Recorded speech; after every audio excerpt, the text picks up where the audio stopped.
This is Chapter 13, Information Systems Security, Education and Training, and we will only have one recorded lecture for this chapter.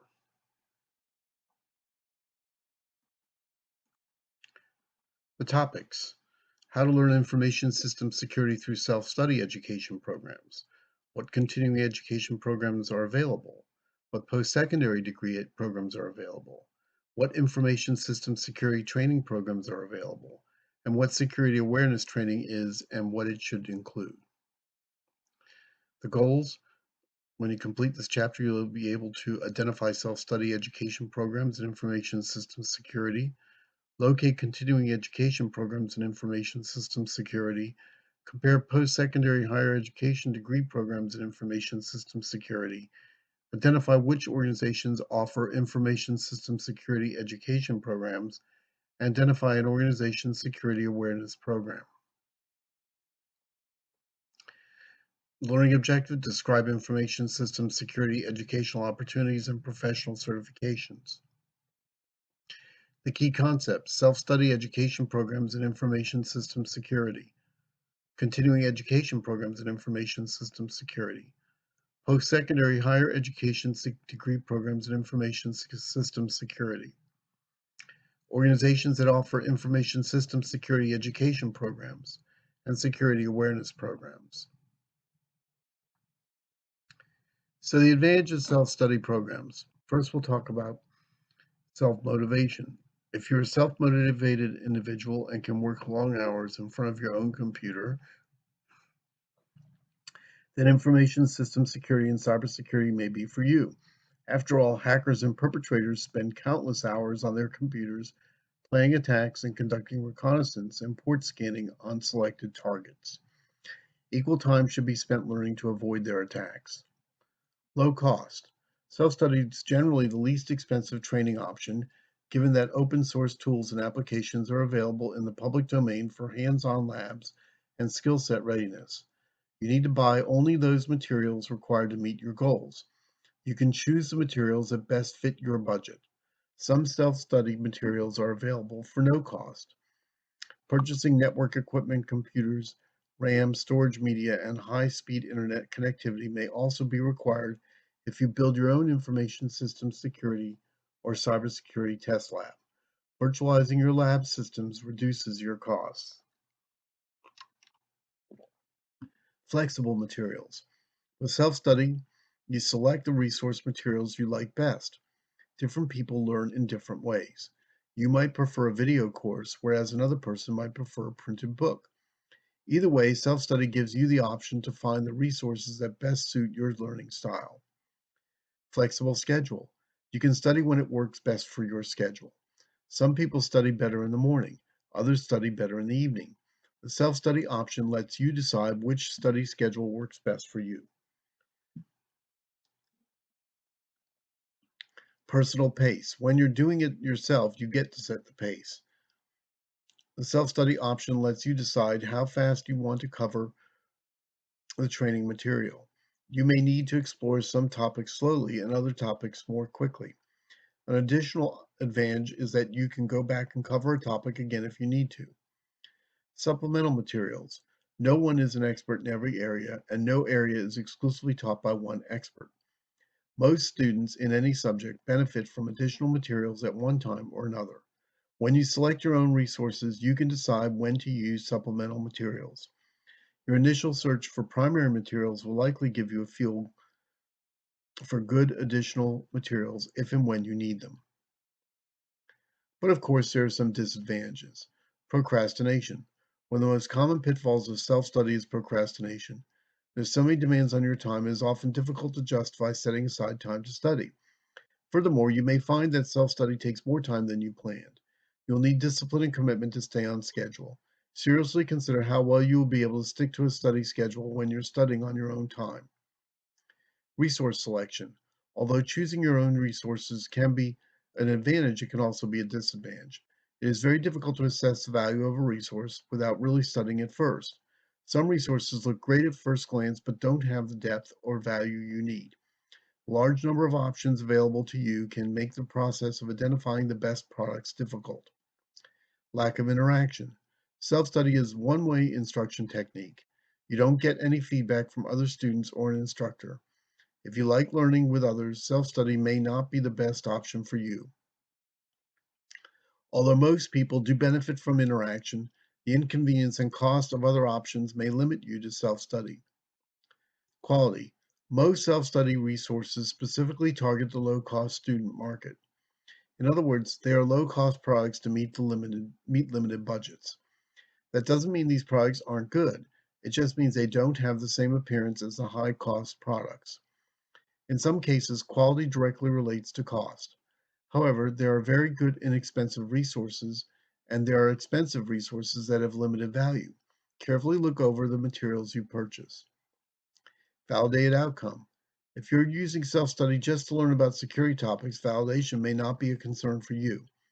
However, it is good to get validation that you successfully completed an area of study. Most other training methods include some sort of assessment and validation process. Self-study does not have such a process. Your validation is your ability to demonstrate what you have learned. This could be passing a certification exam or just having more knowledge and skills than before you started. Guideline for self-study materials. To find the best training materials, follow these guidelines. Reputable sources. Don't buy resources from just any website. Make sure the company has a good reputation. Leading product companies such as IBM and Cisco already have a good product reputation. Smaller companies may not be so well known. Both the large and smaller companies might offer product training. Do some research to find comments and reviews on the company before you buy any products. You should buy materials only from a reputable business that has multiple positive customer reviews. Material reviews. Even reputable companies can sell training products that don't meet your needs.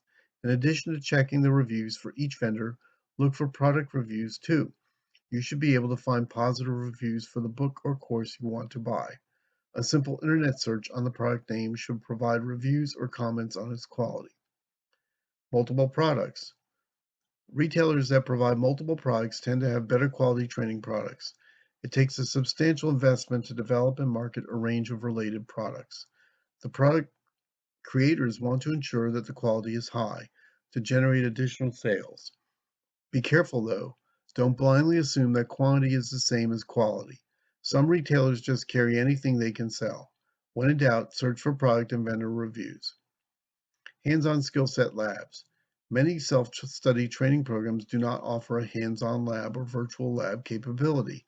Thus, these programs are void of a critical learning element.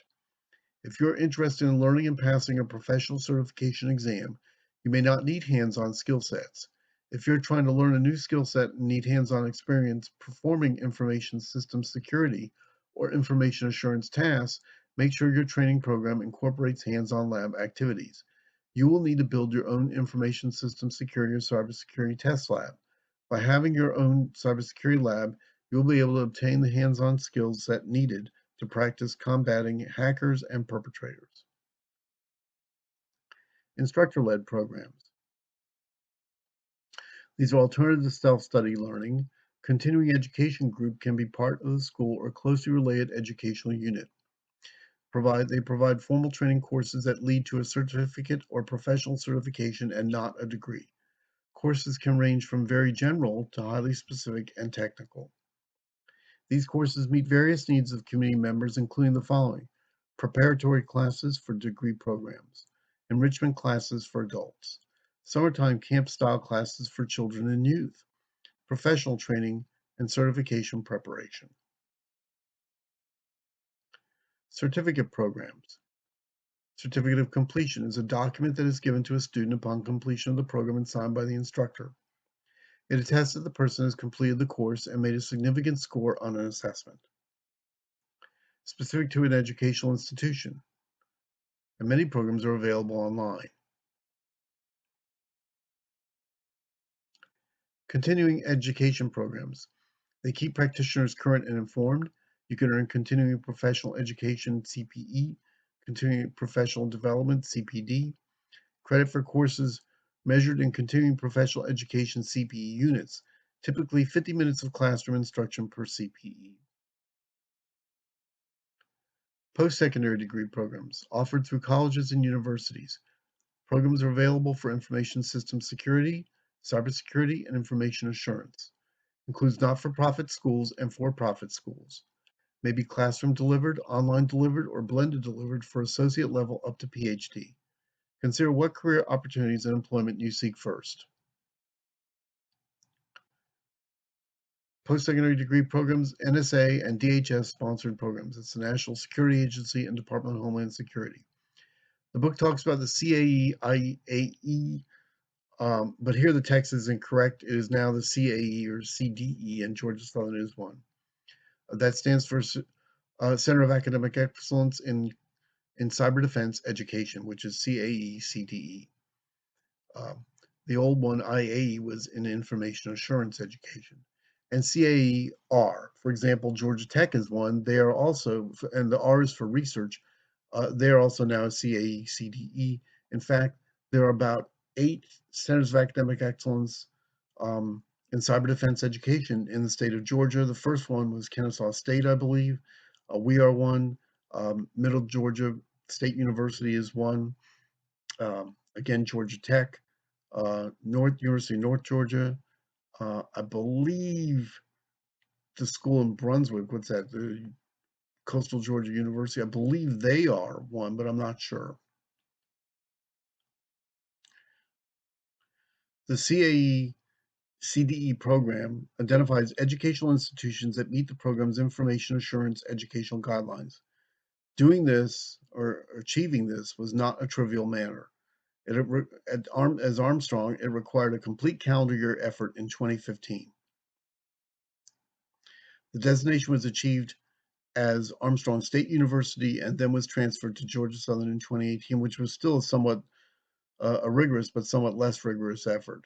Still, we had to prove that the curriculum designated while at Armstrong was still in place when we were consolidated into Georgia Southern. The CAER program, available at the same URL, identifies institutions that meet research guidelines. Obtaining these designations means the curriculum and research institutions meet or exceed the standards defined by the National Security Agency. And the approval process requires a rigorous mapping of curriculum learning objectives to the NSA's various information systems, security, and information assurance standards for cybersecurity job roles. Now, people have asked me, what is one significant benefit of being an NSA CAE in cyber defense education? And the primary answer is the Department of Defense DoD CYSP Cyber Scholarship Program. At the end of the 2020 spring semester, Georgia Southern has had 3 students receive these significant monetary scholarships, and students can only apply for these scholarships if their university or a 2-year college is a CAE. Cannot apply for them if your university is not. One of the requirements, the money is substantial. It's tuition. Currently, it's like a stipend of $25,000 a year besides tuition. It does require a student that receives it to spend 1 year working for an NSA or Department of Defense designated cybersecurity organization after graduation. 1 year for each year that you receive the scholarship, because the scholarship can be renewed. So we have students that are going to be working in DoD installations at Charleston Naval Base, at the NSA, and I forget what the other one is, but there are like 3 different installations that these students are going to have committed to work at after they graduate from Georgia Southern. But the benefit of the scholarship, as well as the experience of working even 1 year for a Department of Defense or NSA organization, is substantial. An associate's degree represents a 2-year program. Some institutions offer accelerated programs. Basic education for people who want to enter the information security field without spending 4 or more years in school, and prepares you for a wide range of entry-level positions in IT and information security. I do want to mention that the NSA's Center of Academic Excellence program in cyber defense education has a 4-year component, for 4-year universities, and a 2-year component for 2-year community colleges. Bachelor's degree, a 4-year degree program. Some institutions offer accelerated programs. Often a requirement for any information security position other than entry-level positions. Includes Bachelor of Science, Bachelor of Science in Information and Technology. Ours is BSIT, not BSCIT. Bachelor of Applied Science, Bachelor of Technology. When we were Armstrong, it was a Bachelor of Information Technology, which was a BIT. And again, the BSIT at Georgia Southern University, the cybersecurity component is a specialization in cybersecurity because there are, I believe, 4 specializations in our degree, one of which is cybersecurity. The Master of Science degree, 2 years of study beyond a bachelor's, usually specific to a field of study, focuses more on depth of knowledge than on breadth of knowledge. Includes a MS or Master of Science, or it could be an MSc, a Master of Science in Information Technology, which could be an MSc IT or an MSIT, or Master of Business Administration and MBA. The MBA, the Master of Business Administration, focuses on managing the process of securing information systems and prepares students to manage and maintain the people and environment of information security. It may not be as technically oriented as a Master of Science in Information Technology. An MBA with a concentration in cybersecurity or information assurance will still require that the student take the requisite business courses, economics, finance, accounting, management, usually a course in strategic planning, business law, human resources issues, and then include cybersecurity courses. Most MBA curriculum includes either a thesis or a capstone course, or it could be one or even 2 capstone courses.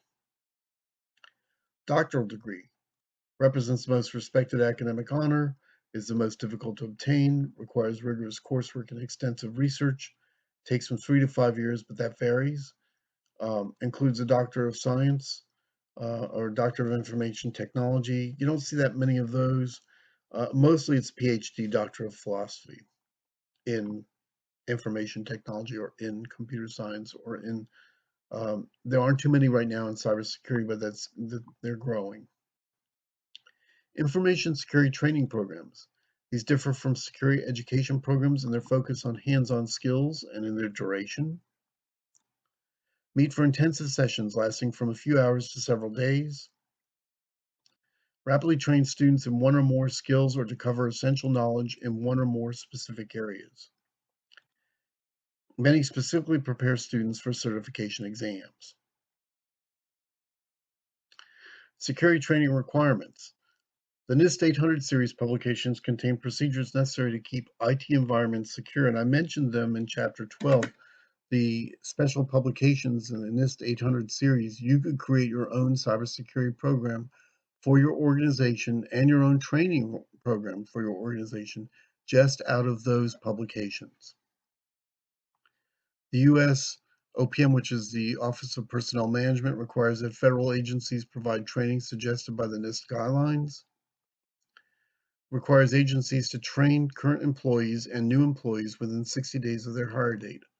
Also, when there's significant change in the agency's IT security environment, there's a significant change in the agency's security procedures, an employee enters a new position that deals with sensitive information. HIPAA includes directives that require security, awareness, and training. Of course, HIPAA, the Health Insurance Portability and Accountability Act. The Computer Security Act of 1987 mandated that NIST and OPM create guidelines on computer security awareness and training, and it directed these agencies to create training that is specific to an agency's functional organizational roles.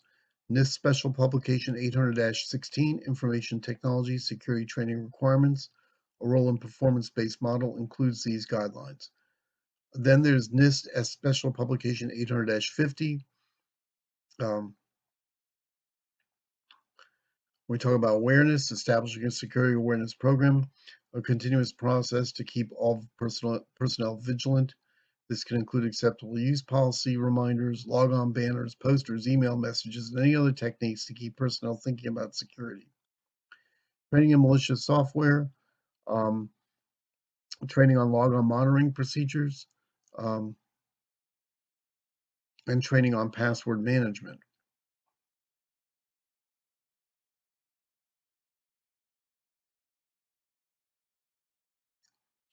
Here I want to go to the four main areas of NIST Special Publication 800-50. Um, Awareness, again, I already mentioned that. Training, teach necessary skills and competency to the staff as a whole, as well as to those whose jobs are in IT. Education, integrate security skills and competencies into a common body of knowledge, or what we call CBK. And professional development, organization and certifications meet a standard by applying evaluation or measurement criteria. Some of the security trainings institutes, organizations, the SANS Institute, one of the largest and most trusted uh, sources for information security training in the world. It offers classes on many security topics that cover development, implementation, management, and auditing roles. SANS classes range from half day to 6 days, are available globally and tend to be very hands-on and focused. IT Professional Group, ITPG, they've been fulfilling professional certification programs for the International Information Systems Security Certification Consortium, known as ISC Squared. Globally and throughout North America, ISC Squared um, provides many different well-known and highly regarded security uh, certifications. The SSCP, which is the System Security Certified Professional, and the CISSP, which is the Cybersecurity Information System Security Professional, um, or Computer Information System Security Professional um, certification. Those are very highly regarded. The InfoSec Institute, a large security training organization that holds regular classes across the U.S. Its goal is to provide the best possible hands-on training for students in topics ranging from certification preparation to very specific technical security topics. ISACA, a nonprofit global organization, promotes the development, adoption, and use of globally accepted industry-leading knowledge and practices for information systems. It holds conferences and training events related to information systems auditing. That's where the A comes in their first A in their uh, acronym, and management around the world. Phoenix TS, Phoenix Technology Solutions, provides cost-effective hands-on computer training, certification, and management courses to government and commercial organizations in the Maryland, Virginia, and DC area. And Security Evolutions Incorporated, SEI, provides online e-learning, self-study, and live virtual instructor delivery of various professional certifications in IT security and information assurance. These include Security Plus, SSCP, CISSP, the NSA standards 4011 and 4013.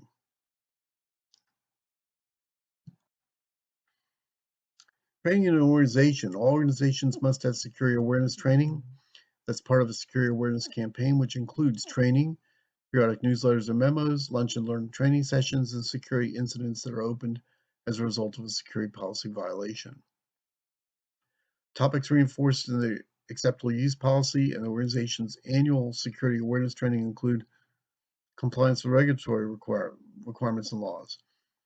Um, This may include regulatory compliance and protection of sensitive data, such as personally identifiable information, PII, protected healthcare information, PHI, or cardhold data, credit card numbers. Password behaviors. The organization's password management policy and complex password requirements are typically reviewed in annual security awareness training.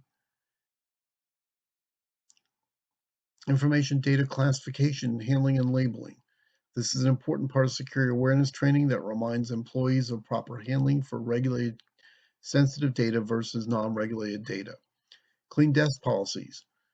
This reminds employees to ensure confidentiality by not leaving any sensitive information or documents on their desks. Prevent tailgating. Employees should be reminded not to let secure doorways or entranceways be compromised by individuals approaching behind them. Personally owned devices. Organizations that permit the use of personally owned devices, such as laptop computers and smartphones, must address the bring your own device BYOD policy in annual security awareness training. New threats. new security trends and alerts. Security awareness training is a good tool for educating employees on new attack methods and trends from attackers and perpetrators. New viruses, ransomware, CryptoLocker. Security awareness training is a good tool to educate employees on new attack viruses and malicious software, such as ransomware and CryptoLocker software. Phishing attacks. Reminders about phishing emails and targeted phishing emails are typically communicated in annual security awareness training. Zero-day exploits. Malware and malicious software that may not have an anti-malware solution can cause what we call a zero-day exploit that may force your organization to remove an IT asset from production. Zero-day attacks and exploits are typically communicated in annual security awareness training. Zero day, of course, means that it happens on that day and you really don't have time to prepare for it. Use of social networks and peer-to-peer communications, both are typically prohibited in the acceptable use policy and in other policy definitions. Hence, this topic is commonly shared in annual security awareness trainings.